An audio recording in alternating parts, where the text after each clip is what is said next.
De nos jours, au XXIe siècle, on est à l'ère de la 4G, 5G, de télécommunications par satellite, mais nous ne devons jamais oublier les pionniers qui ont introduit les services de télécommunication dans le pays, tels les radios amateurs. Et la Radio Club a donc hérité de cette percée qu'a connue Haïti à la fin du 19e siècle. Le service radio amateur est l'un des systèmes de télécommunication les plus résilients que les systèmes de téléphonie classique et même de téléphonie mobile sont frappés, sont en dysfonctionnement. On peut encore compter sur les radios amateurs. De façon anecdotique, une batterie, une radio et une antenne, c'est tout ce dont aurait besoin un radio amateur pour communiquer avec le reste du monde, que tous les réseaux sont d'armes. Le président de la Radio Club, M. Gaillard, me racontait comment il a été l'un des premiers Haïtiens à lancer l'alerte quelques instants après la catastrophe épouvantable du 12 janvier 2010. Les réseaux classiques étaient en piteux état. Nous devons donc porter une attention particulière aux radios amateurs, parce que nous pouvons compter sur eux, sur leur aide quand tout va mal. C'est dans cet esprit que le CONATEL, sous ma direction, et la Radio Club d'Haïti vont signer aujourd'hui un protocole d'accord pour aider à la formation d'une dizaine de jeunes en transmission morse. Nous devons penser à la génération future.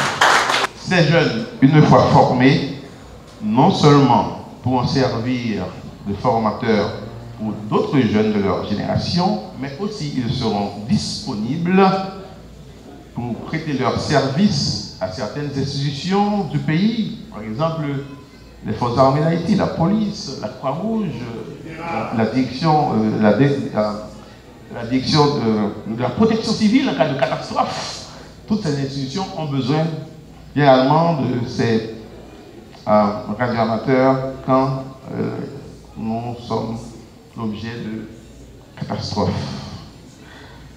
Ces services sont très utiles, non seulement avant, pendant et même après les catastrophes. 75 ans, Monsieur le Président, la route est longue, mais l'aventure ne s'arrête pas là. On doit continuer. Le meilleur est à venir. Nous voici aujourd'hui, après cet accord avec le CONATEL, historique. Un accord historique. Aujourd'hui, nous célébrons le 75e anniversaire du Radio Club d'Haïti. Une longue traversée. Le but du club, c'est d'aider dans toutes les transmissions, de découvrir les fréquences, les ondes, comment ça fonctionne, d'aider en cas de désastre, et désastre de toute forme. 1912, il y a un Moravia qui a copié la première transmission sur Haïti. C'était le développement de la télécommunication. Tout se faisait en quartier. Et c'est ainsi qu'on s'est retrouvé avec l'équipe de Armand Malbranche, Paul Lemoine, et il y avait Ricardo Widmayer, le père d'Herbin Widmayer que probablement vous avez connu. Et ils ont développé la façon de communiquer. Ils ont décidé de changer la façon dont se faisaient les communications en prenant exemple sur nos voisins, cubains et dominicains. Et c'est ainsi qu'en 1948, ils ont créé le Radio Club d'Haïti. Nous voilà maintenant, tremblement de terre, cyclone Mathieu, Jérémy, c'est nous qui avons fait les communications à Jérémy pour mettre les communications. Tout ça était tombé. Je tiens à remercier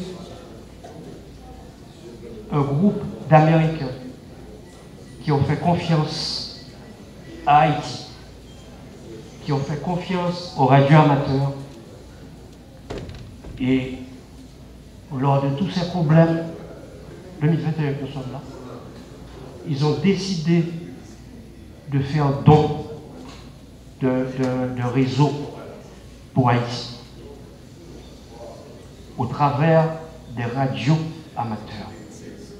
Monsieur Delron, I thank you.